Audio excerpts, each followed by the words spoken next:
Kyra Ann Dawkins, thank you so much for being on the Wise Women podcast. It's a privilege to have you today. Thank you so much for having me, Alisha. This is so cool.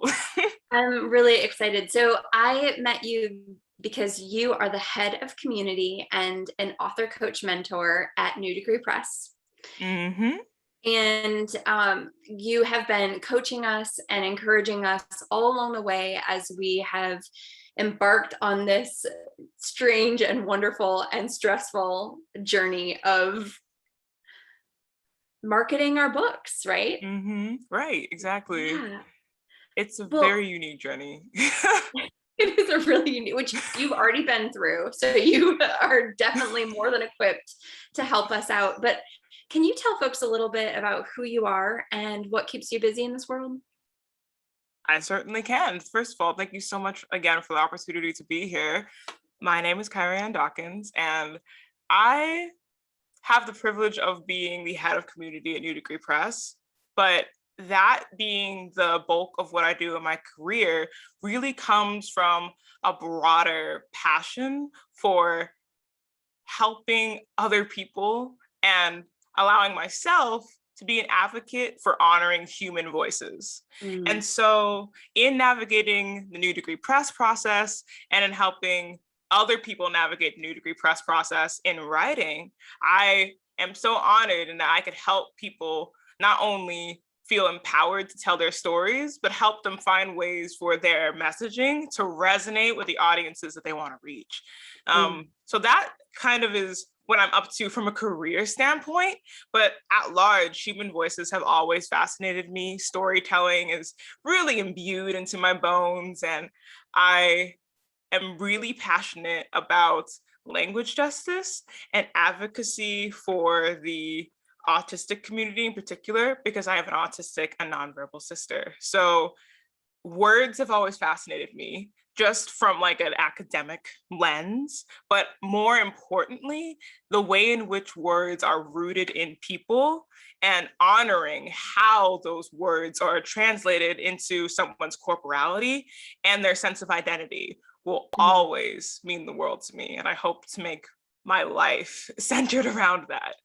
That's really cool. Can you tell folks that might not be familiar with what language justice is? Can you talk to us about what that is and what it means to you and why you think it's important?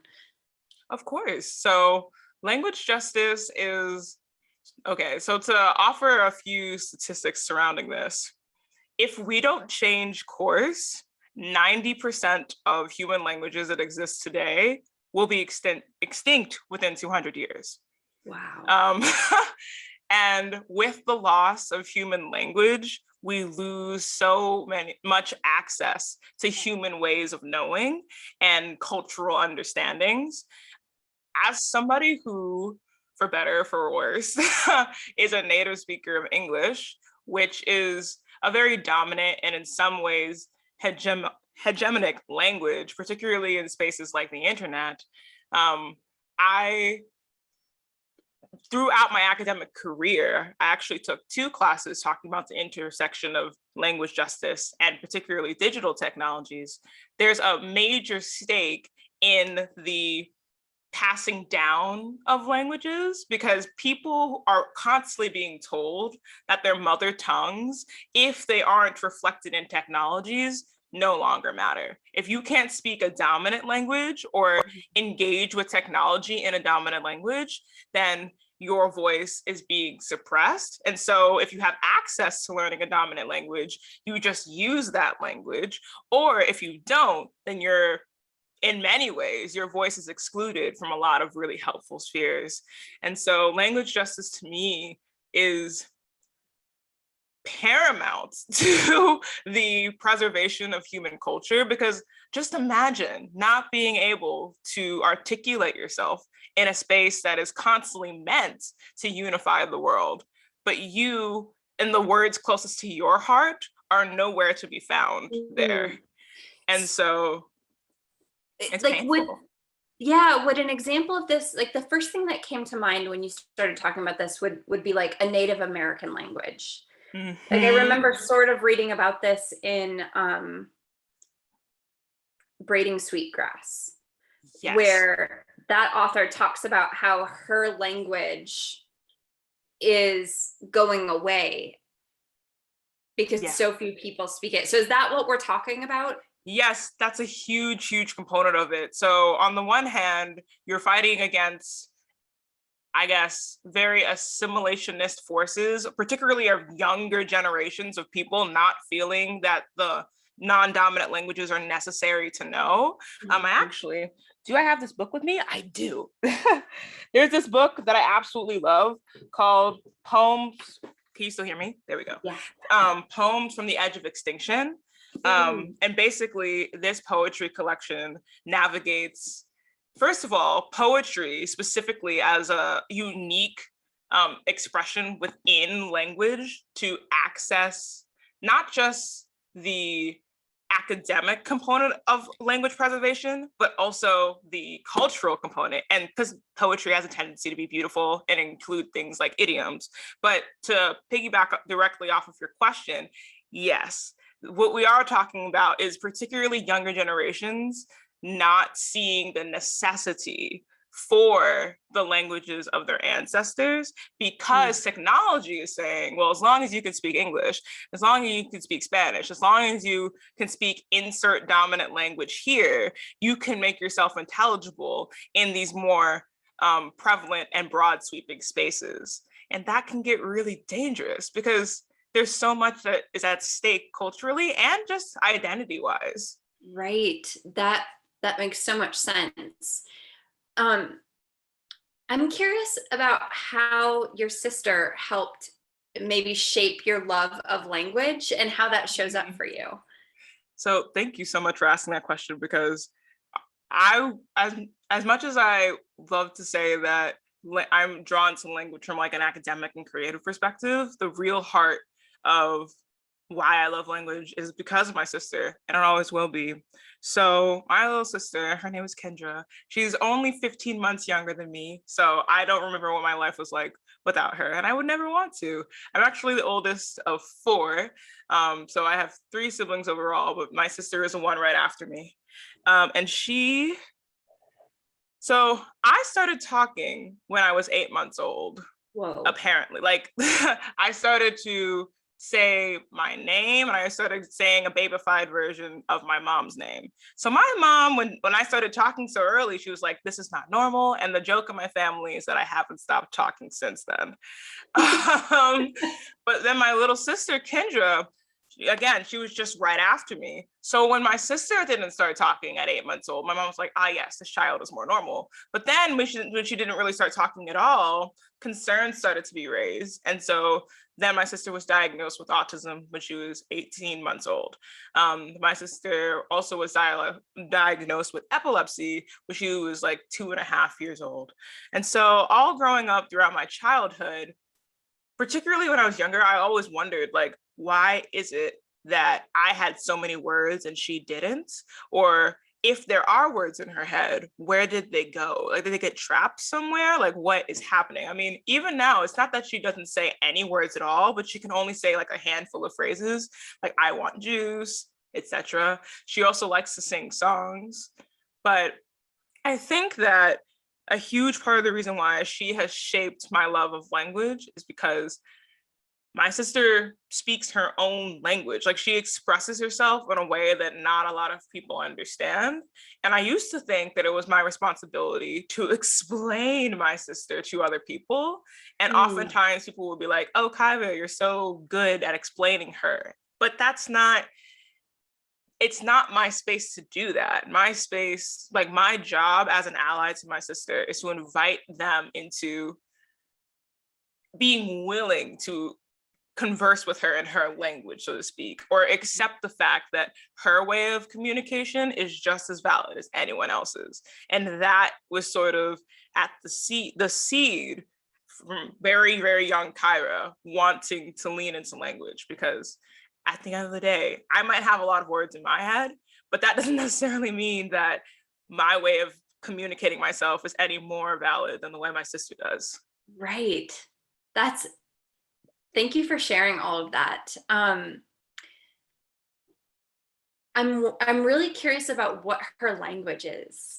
Can you explain that a little bit deeper to us? Because I can Mhm. think about, like, if I didn't have words, I can think about all of the ways that I would try to communicate. And I'm curious what comes naturally to her. Mhm.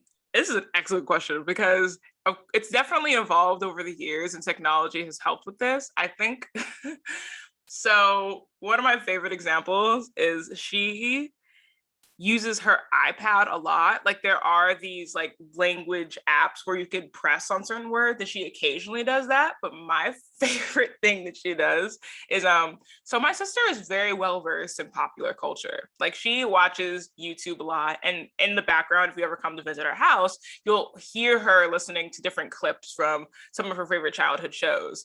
And there was one time in particular, um, my little brother broke a vase and he blamed it on Kendra.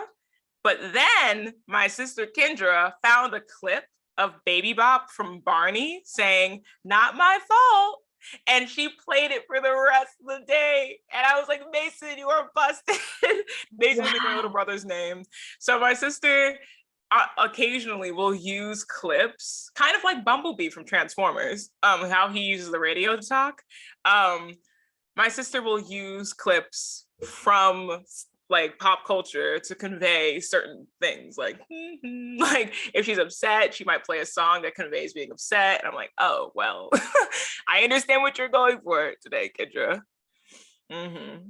So it sounds to me like she is able to really also use humor in a way that not everybody else can.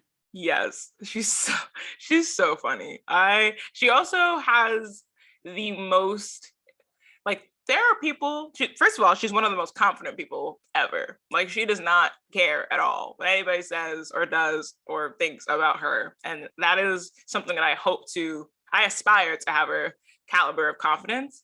But to your point about humor, her facial expressions, she is not shy at all. Like there was one time in particular, I she loves macaroni and cheese, but due to my dietary restrictions, I can't have macaroni and cheese in the way that she likes it. So one time I had like an alternative macaroni and cheese, and she's like, "Oh, my big sister is eating it. Maybe I'll like it too." So I gave her some, and her face, she was like, "What is this? Like, this is disgusting."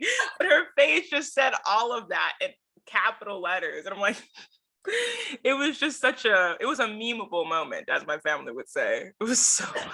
So fantastic. I think I would really like your sister. Yes, she's an icon. And I think another thing that I really appreciate, like in knowing, or if there's one thing that in having a sister like my sister Kendra, and this is gonna sound like strange, but my family has been able to, the way somebody treats my sister is indicative of who they are as a person. Like, Mhm. there's nothing wrong with asking questions because people genuinely want to know, how do I best engage with her? How do I best help her? But you can tell when a question is coming out of a place of exhibitionistic, like it's sort of like what, like who, Yeah. like almost talking about her, like what is this thing, and not that she's like a whole human being. So I think that having her has really helped me understand, and my family understand, like like what it means to be in a relationship with other people, and to encourage people around us to approach interpersonal communication with more nuance. Yeah. So she helps give your family a superpower. Yes. Yeah. Absolutely. I That's don't know who I would be awesome. without her.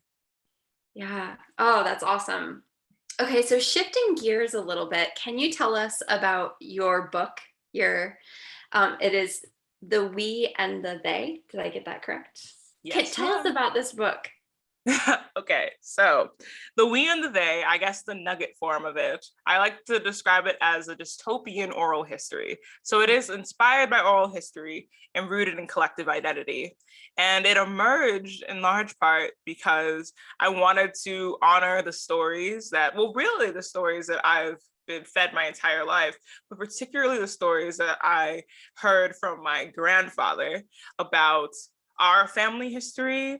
Um, and the old wives' tales that he also told that kind of, so there's kind of like this interesting parallel between the factual family histories that he would share, but also the old wives' tales that were particularly intrinsic to the African American community, which is a huge part of how I see myself. So I think that the We and the They emerged from two impulses.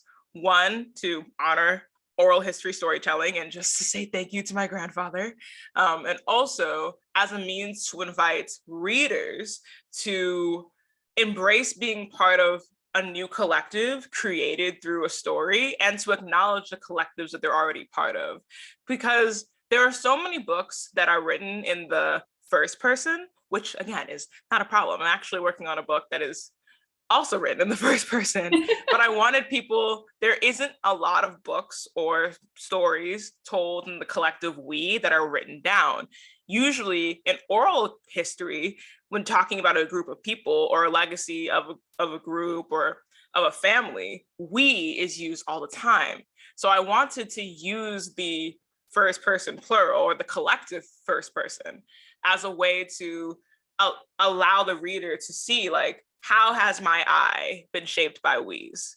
How has the tendency to create a we and a they or an us and a them, like how has that aided me in my growth? Because difference and acknowledging difference in and of itself is not a problem. And how has that hampered me in my growth? How has acknowledging other, even though other itself is good, how can that unfortunately turn into dehumanization?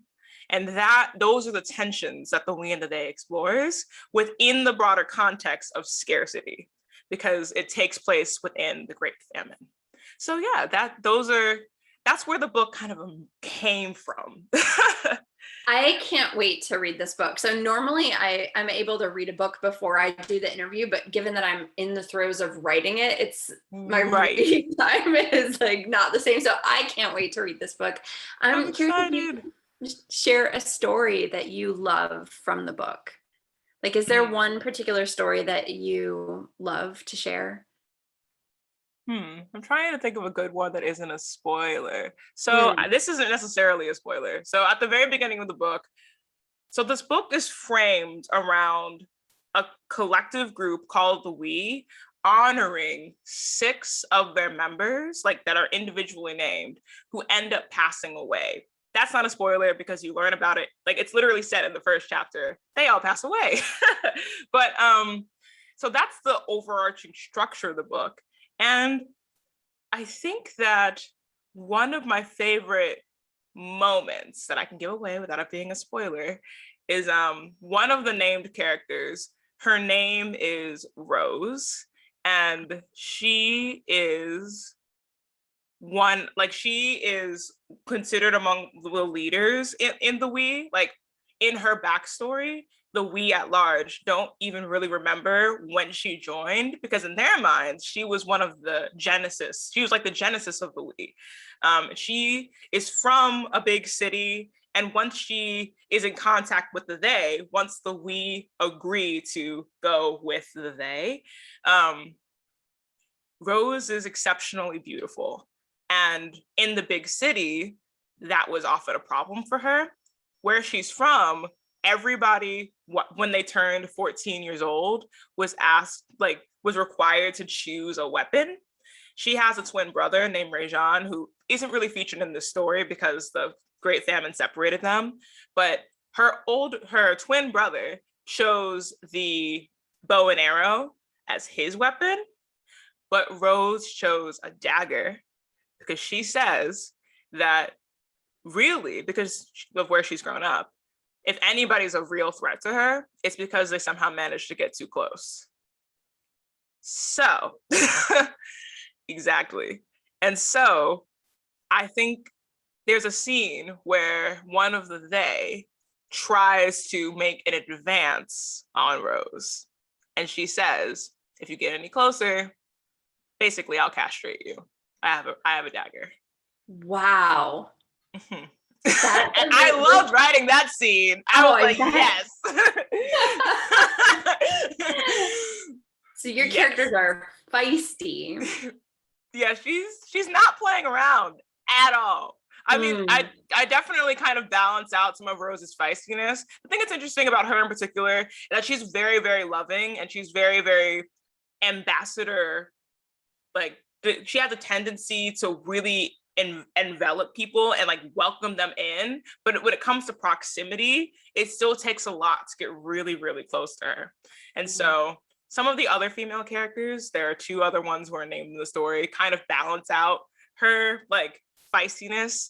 But one of them in particular is a bit more naive, but all of that is to say, like, I really love sharing that moment, because that moment in particular, I was able to turn, even though there is kind of a weakness in her character, her inability to trust because of the way where she came from. In that moment, it was a space of empowerment and strength, because particularly, and this is kind of sad, particularly as a Black woman in America, I often think about, in my own bloodline, how many people might not have been able to say no or stand up for themselves. And that moment for me was a space to be like, to kind of like to reclaim agency narratively. Yeah. Like almost an opportunity to heal generational things. Yeah. I mean, it'll never be enough, but it's a start. It really meant a lot to me. That's powerful. Thank you. I cannot wait to read your book. That's really exciting. Thank you. And we'll have a link in the show notes so folks can go purchase the book as well. And maybe next year that can be a Yoke and Abundance book club book, and we can have you back. I'm so honored. I'm so honored.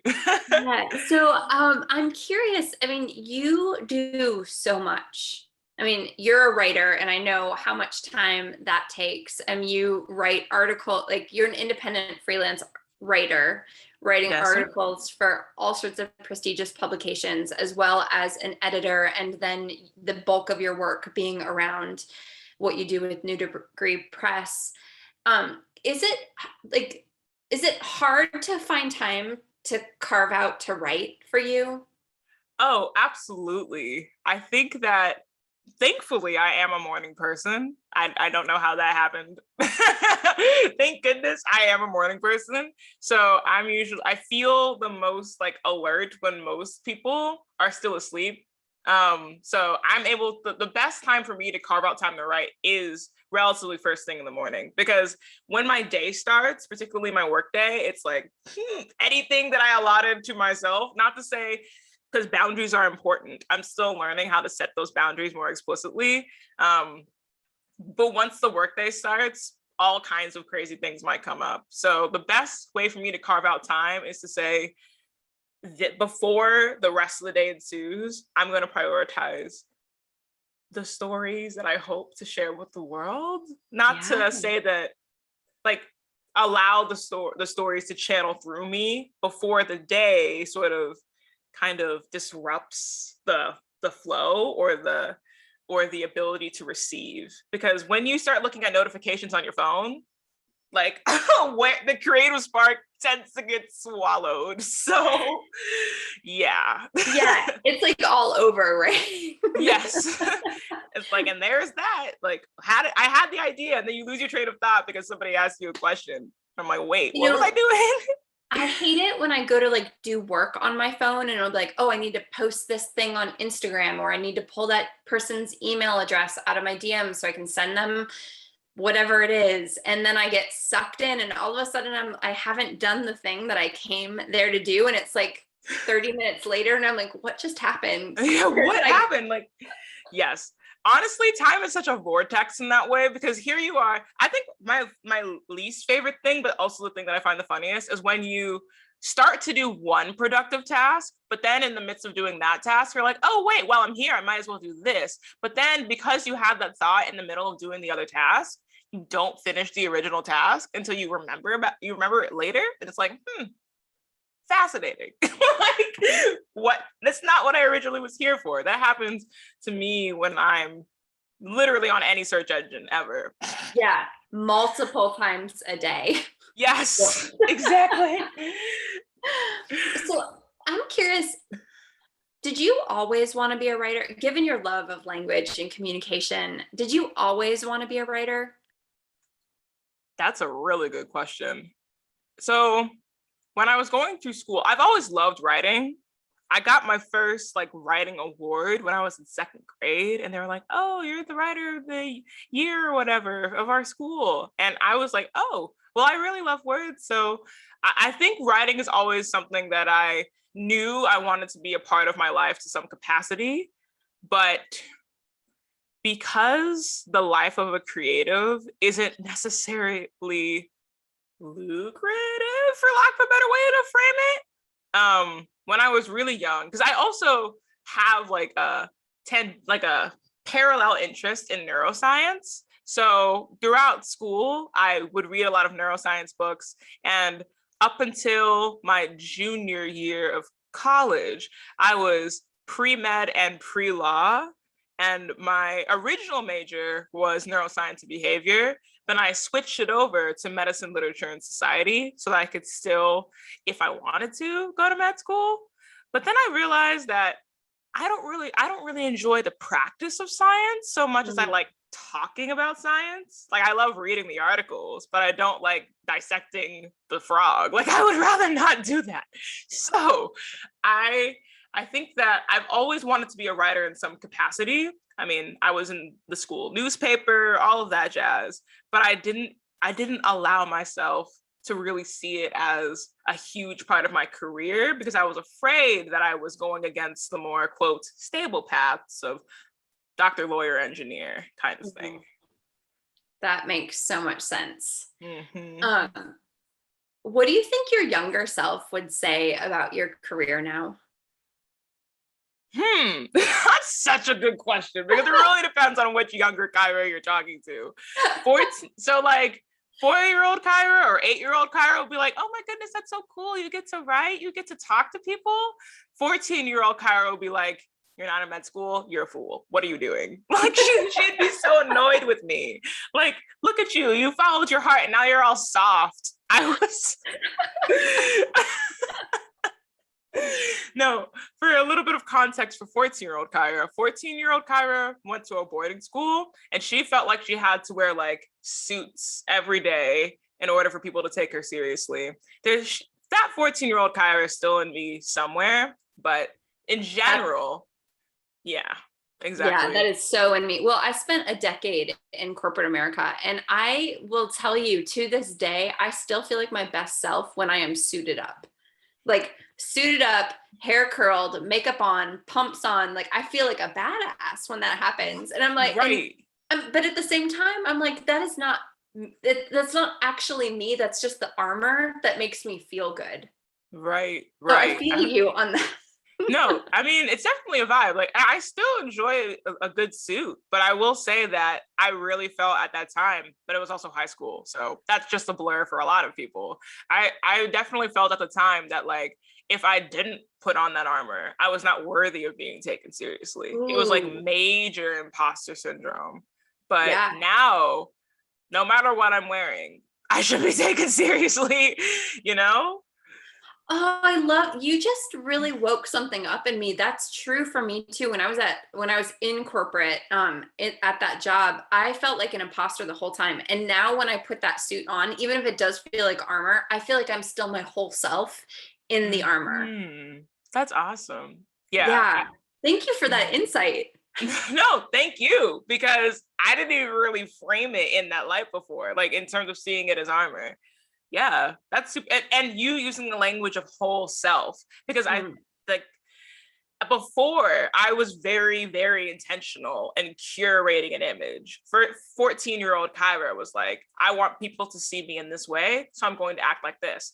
Fun fact, actually, I tried to pretend to be an introvert because I thought that introverts come across as more like academic and pensive.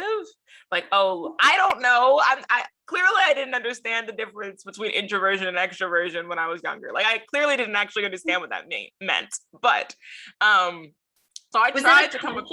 was it conscious for you? Were you like, I know I'm an extrovert, I want to be introverted, or was it that you were taking on those qualities? That's a really good question. I think it's the first one. I think I was like, I know that I love to emote and like I know that I'm extroverted, but I don't want people to know that about me because then they might make a whole bunch of assumptions and I want them to think that I'm this. So I purposefully chose that. And that was awful. So Wow. that's why 14-year-old Kyra would look at, because 14-year-old Kyra would look at 23-year-old Kyra and be like, what on earth? Why are you letting people know the secret? Why are you telling them like that just you actually love to do all of these things? Like, don't you know that aren't you afraid you're not gonna be taken seriously?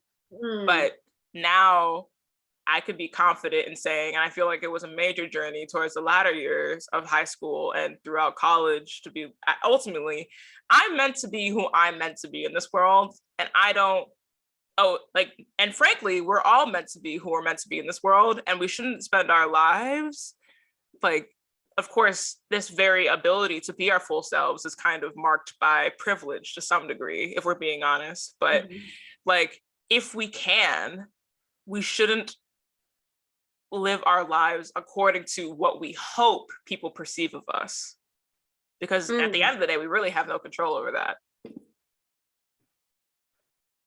That's deep.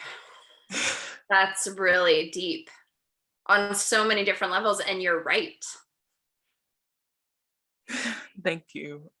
When I was little, I was definitely, I mean, I'll just call it like it actually was. I was a weird kid. Like I'm still weird. And like, I've just learned to own my weird at this point.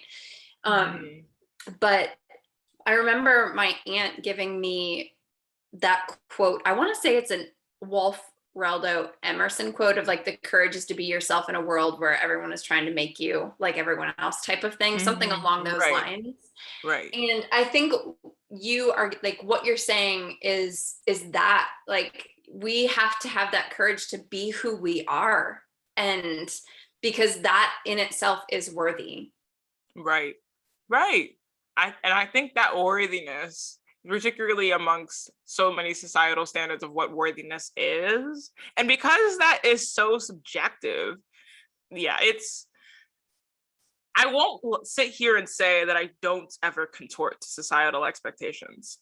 That does happen still, sometimes for my own protection. But I aspire to do what you just said. I aspire to really be myself. Yeah. And you know what, so I lead a group every morning called Raw, and we have writing time, and then we have time to talk about what came up for us. And the rules are like, share what's coming up for you, where you are, but we're not here to fix each other. We're just here to hold space for one another and with each other, right? And so one of the things that came up recently, I got some feedback about something recently that was really uncomfortable for me. And I realized that I judge things and expect others to have the lens of me sometimes. And right, like that's deep. But like, and it's very generational, right? So I'm an older millennial, but I really like identify so much more sometimes with Gen X, and like pair that with someone who spent such a long time in the corporate world. Like, and I've had to really, once I got that feedback, I'm like, okay, what lens am I taking this feedback in from? And then how does that affect how I judge and perceive others? And is that true? And so it's like kind of shattering some societal norm stuff that I've been buying into, but I don't know that I actually believe it.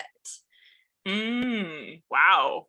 I really am intrigued by how you're talking about how that has generational implications. As somebody else who's kind of on like the weird generational cusp, for me, it's between millennial and Gen Z, like how like sometimes there seems to be like continuations between like ways of thinking, and sometimes there are very clear marks of like rebellion against the former. And I guess as somebody who's in between those two spaces, like you just mentioned, like coming to evaluate like how much of it you personally agree with versus how much you went along with things because that's what was happening, if Right. I'm understanding you correctly. Yes, that's exactly right. So it's like, all right, why do I perceive something as being professional or not? Is it because I believe it to be professional or not? Or is it because Gen X told me that this is what it means to be a professional because I lived in their world? I see. Right? Like that type of stuff. And now that lens is what I evaluate everything else and everyone else from. And is that what I actually believe to be true? Well, if I start investigating that, no, it's actually not what I believe to be true. So it's like so interesting how if we get curious about the structures and with which we're operating, just like the clothes, right? Like, right. Well, what is actually true? Yeah. And it takes deep investigation sometimes. Yeah, that's so beautifully said. I think that what's really, I guess, kind of a random example that popped into my mind is my mom always tells me, and so I have my mom who's a Gen Xer, I have my older cousin who's a millennial, and then there's, I guess, technically me, but also like my younger siblings that are decidedly Gen Z. And particularly, you mentioned the example of clothing and how Gen Zers, and this is kind of like a niche example. So apparently millennials and Gen Xers, there have been studies done on this, care a lot more about name brands. And Gen Xers care a lot about wearing all of one name brand at the same time.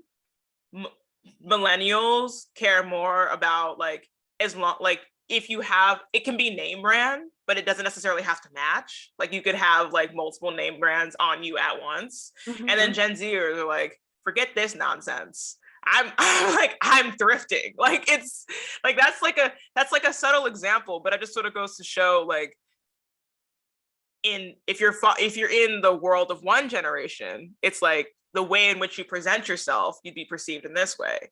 If you are surrounded by another generation of people, it's like, oh, you're pretentious because of this. You aren't aware because of that. Like, I don't know, that kind of coincides with what you were saying about armor, like, and how that is a little bit more of like an internal perception struggle. But then the other one is like how much of that also coincides with how, like, the way in which you are adorning yourself. Do you have to think about these things, or can you just put clothes on your body? Right, like, right. I don't know.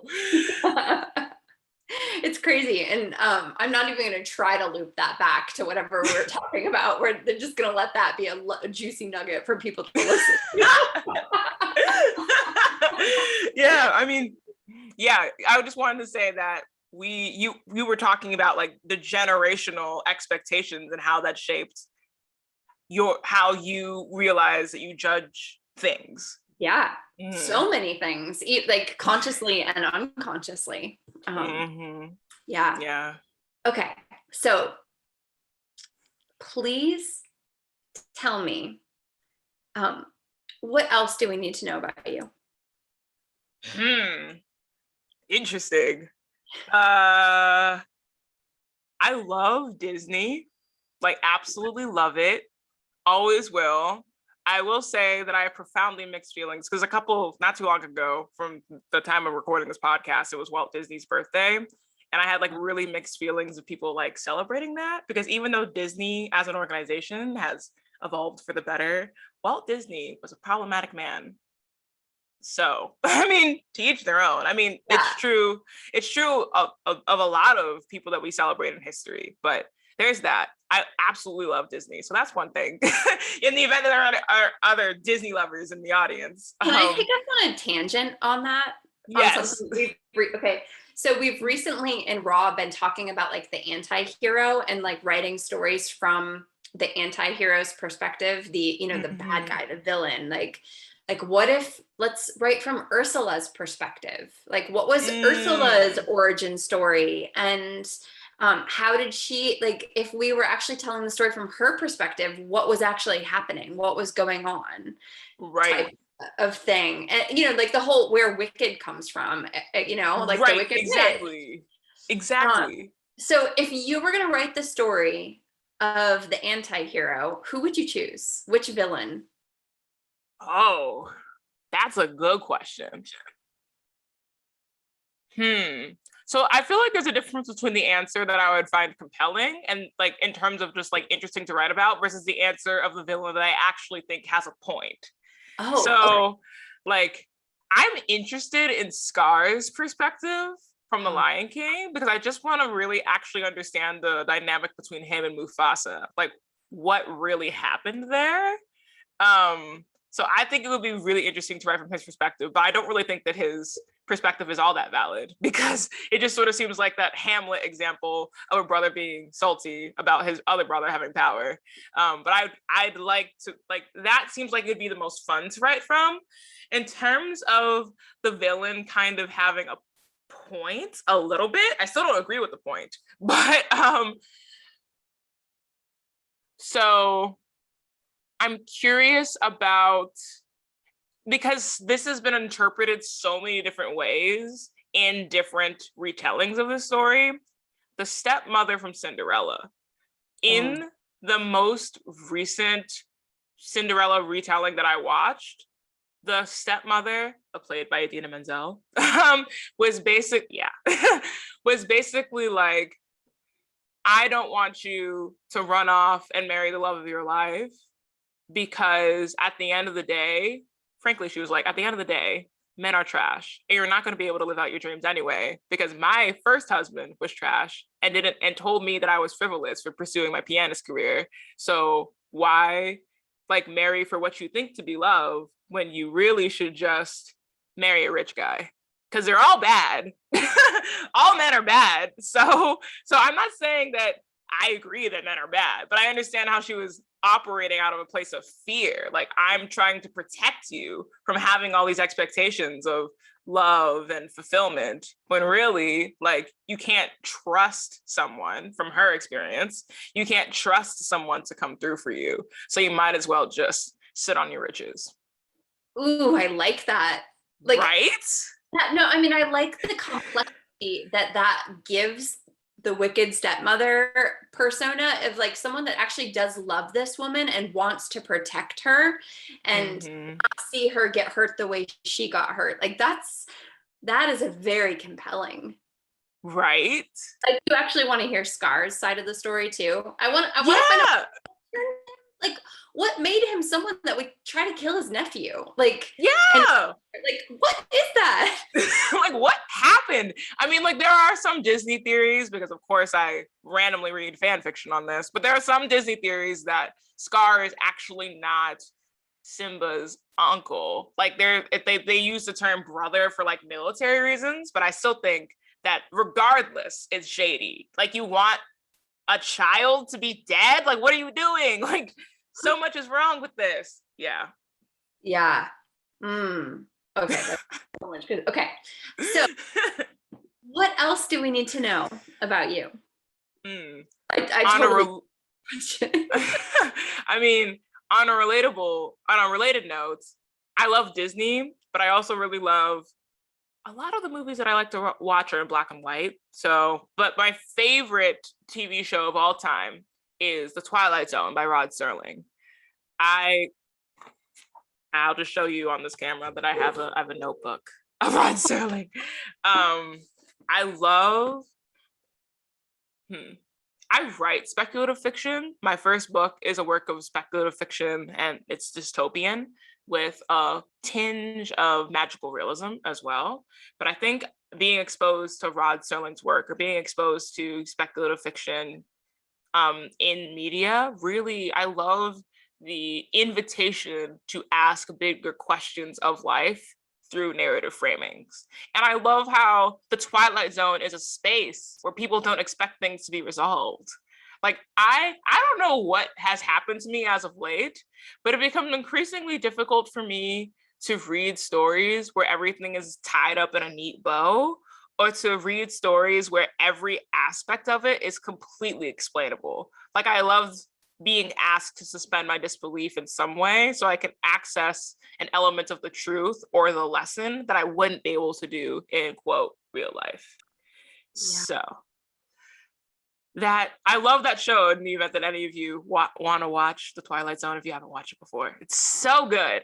Jordan Peele's version is good too. I've not ever watched The Twilight Zone, which is strange because like I love the older sitcoms and older movies and things like that. So I'm surprised that that was not one I've watched. Hitchcock. I've seen yes, Alfred Hitchcock Presents. So good. It's so good. Yay. I feel like they came on back to back on Nick at Night when I was little. So yes, they often did come on at the same time. I love Alfred Hitchcock Presents. What's weird though is that I'm also trying to admit to myself. So I always told myself that I did not like horror movies, horror, anything, because in my mind, I'm like, the world is scary enough. Why would I go out of my way to be scared? But I do like Alfred Hitchcock's stuff because it's more of like a suspended psychological, like interrogative horror, as opposed to it being like, I don't know, the slasher films that are popular today. Like I still won't watch those. I still am sort of like I'd rather not be afraid to walk down the street because somebody's gonna jump out with a knife. Like I don't want to think about that. But yeah, I'm so glad that you brought up Hitchcock because chef's kiss. I love Alfred Hitchcock Presents. Teller. Yeah. And I still have a hard time taking a shower in my house alone. Yes, Norman. Yeah, one of my good friends, because I live in New York City, and trying to decorate a New York City apartment is just, like you get to make fun aesthetic choices. But my friend got like these shower curtains based off of Norman Bates' Psycho. And I'm like, why would you do that? Like, what made you think that somebody why would just so many. And the thing is, when you step on this, they have a placemat where if you step on it, whatever impression you leave on it, it looks like it is blood. Yeah. It's like it's like a white mat that if you put pressure on it, it turns red. I'm not understanding the aesthetic appeal of that. I really don't. I don't get it. People are interesting. That's really interesting. Well, oh my God. I could keep talking to you all day long, and I have a few last things for you. So one, is there anything else you want to share with us before we wrap up? Yes, of course. So first and foremost, thank you so much for having me. I think ultimately, I hope that in my work, I encourage people to really be invested in protecting human voices in a variety of spheres that they encounter. I'm particularly drawn to the narrative space and the digital sphere, but it can be different for different people. Like, and also bear in mind, and this is something that I meant to mention earlier, beware of the tyranny of allyship. So what that means is if you are helping someone, if you see a voice of a person or a group of people that is consistently ignored, suppressed, etc., of course, like because of your shared humanity with those people, you want to help them. But if you're starting to derive more joy out of being the one helping them instead of seeing that they're help, that is the tyranny of allyship. You can be the one that makes sure that the microphone is in their hands. You can be the one that supports them in getting on stage, but you should not have the microphone. Because really, for better or for worse, there are so many historical movements that would not have really come to fruition if people who had the privilege had not come alongside the true leaders and advocates, right? Like that allyship played a huge role, but those allies cannot then accredit themselves with the success of that movement, because that's not helpful to anyone. Yes. Thank you so much for sharing that. It's a good reminder for a lot of us. Mm-hmm. It's a constant reminder for me and my sister, because as much as I want to continue to honor her and her voice, I never want for it to, I want for her voice to be the one that I'm drawing attention to, because she's such an important person in my life, and she's such an important person in everyone's lives, like particularly who gets to encounter her. So yeah, just bear that in mind, because everybody means well too. That's the other thing. Like, most people don't go into allyship thinking, yes, I'm going to be performative about this, I'm going to get as much clout as possible for being good to these people. That's not what people are typically thinking. Like, nobody thinks this way. But if you find yourself slipping into that tendency, it's a slow fade. And I had to hold myself accountable to this early on, and I still have to hold myself accountable to this. Yeah, you reminded me of a phrase that my mom would say about some things. She'd say, "The road to hell is paved with good intentions, Alisha." And I yes about that. I'm like, "Ooh, am I paving the road to hell right now?" Yes, exactly. Because most people aren't actively thinking, yes, I want to go to hell. Like, nobody's thinking, like, let me pave. Yes, exactly. It's funny because that particular line, this is a little bit of a tangent. That particular line, "The road to hell is paved with good intentions," is a line inside of the song between Madonna and Justin Timberlake. It's called 4 Minutes to Save the World. Would recommend the song. Oh, I need to check out that song. I don't think I've ever heard that one. So it's a fun song in the event that you're really interested in inspiration. Yeah, definitely gonna check that out. So last question for you. Tell me, how do you live a life of abundance? I love this question. I was really excited for this question. I live a life of abundance by being pressed into the narrative sources and the human voices around me, because at the end of the day, like, there is no scarcity in stories. There's just a perceived scarcity of who gets, like, of the mics of whose stories get to be like heard and shared. So I live a life of abundance by not trying to make sure that there isn't a scarcity in mics, because really there isn't one. There's just a perceived or a societal imposition of scarcity in mics. And I live a life of abundance by trying to sleep more, question mark. I live a life of abundance by watching a lot of Disney cartoons and laughing as much as possible. And I live a life of abundance by being excited to interface with new people, even during times where isolation is reinforced for necessary reasons and also unnecessary reasons. Kyra Ann, thank you so much for being on the podcast today. Thank you so much, Alisha. This was so fun. Great.